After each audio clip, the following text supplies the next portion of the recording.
You. It was none other than Ryan Iversen. I felt disgusted. He had only recently returned to this pack and was already making out with girls. He arched an eyebrow and replied, "Yeah, it's me, and for your kind information, it's my party, baby." I got angry when he addressed me as baby. My phone kept ringing, so I ignored him and continued walking. I came to a stop a short distance away and received the call. "Dad." "Where are you, Allison?" "WL, Dad, I came to a party." "A party? What party?" My father's voice came out desperately. He always cared about me a lot. Since I was an Omega, he and my mother cared about my safety. "My school's party. I came here with Teresa. So don't worry, Dad. She will drop me off at home." "That's a relief. You were not receiving calls, so your mom got worried. Tell her that I will come back soon." "Okay. Take care and come back safely." "Yes, Dad." He hung up the call and I sighed. I did not tell him that I was in a club. I was not a kid anymore, so they did not need to worry about me. I turned around to go back to Teresa. But the moment I turned, I gasped. "Done talking?" I glared at Ryan. "You almost scared me to death." The left corner of his lips lifted slightly. "Well, most of the girls died on my handsome face, baby." He winked at me and chuckled after seeing my stunned reaction. He did not look like someone I could mess with.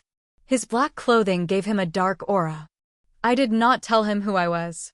He might not recognize me, just like I didn't when I first saw him. I took a step to pass by his side, but he stopped me. "Where are you going?" "Let me go," I said with a cold tone. "TSK, what about the damage you caused?" When I heard his words, I looked up at him. He was very tall. He was indeed handsome, but it did not grab my attention. He was not a good boy. "What damage are you talking about?" I asked. "You just ruined my sweet time with a beauty. Now who will pay the compensation?" I was confused. What exactly was he talking about? He took a step closer to me, and I was startled. The buttons on his shirt were undone. Under the dim light from behind me, I could see his chest. Esto Quadies. It was written across the right side of his ribcage. It was almost 6 inches high, wrapping around the majority of his side, and it was hard to miss. Before his body almost touched mine, I pushed his chest hard with my hands. "Stay away from me." I rushed out of the corner, but bumped into another person. How come I keep bumping into people today? I sighed and grumbled. Unfortunately, it was Ethan. When he noticed me coming around the corner, he grimaced. When he peered behind me, his expression became solemn. Ryan appeared around the corner as I turned my head. He smirked at Ethan when he spotted him. I returned my gaze to Ethan. "Excuse me." I moved away from Ethan and reached the dance floor. Teresa was nowhere to be found. I started to look for her. To locate Teresa, I continued lightly pushing people on the dance floor. A hand grabbed my hand and drew me away from the crowd. "Here you are." "Where were you?"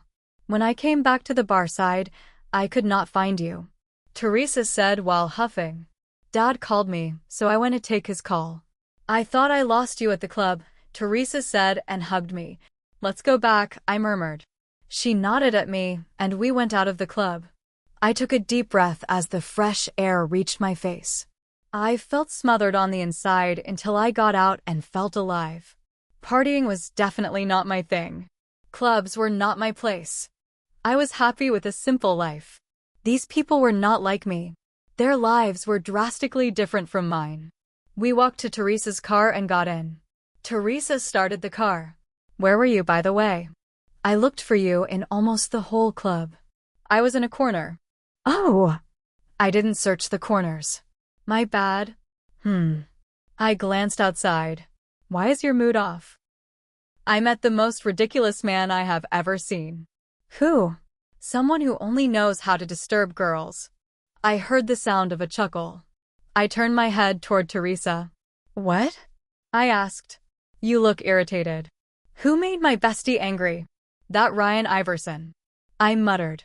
"What?" She shouted. "Hey, stop shouting. Focus on the road." "I don't want to die."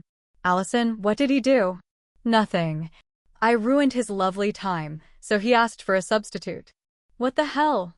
Yeah, exactly. I pushed him hard before he could get close to me.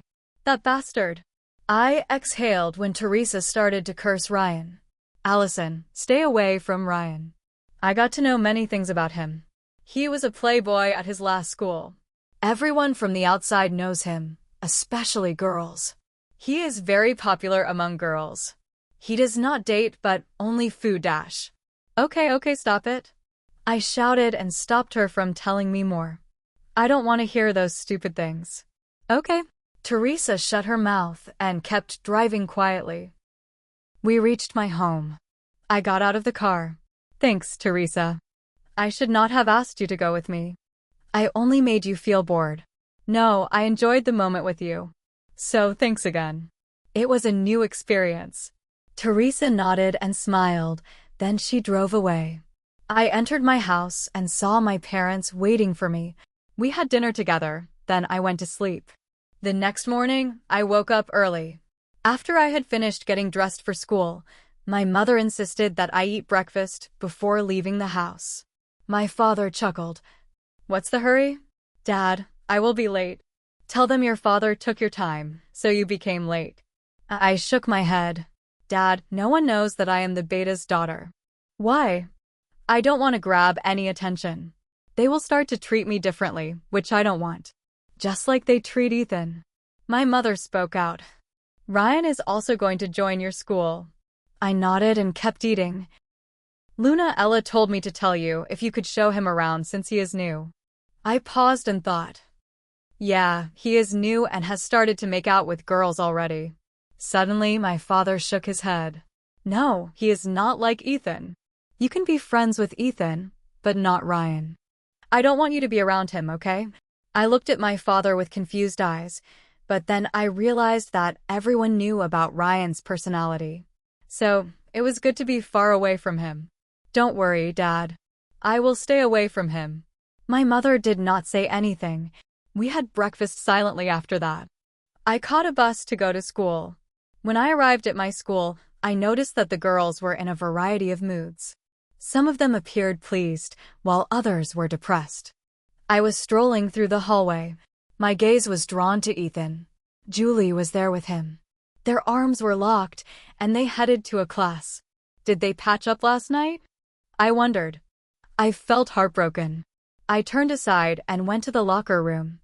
I unlocked my locker but was taken aback when someone slammed the door and stood behind me. In shock, I turned around. What made you think I could not recognize you, Allison Clark? Please download Novels Ago and search the code in the upper left corner to continue reading.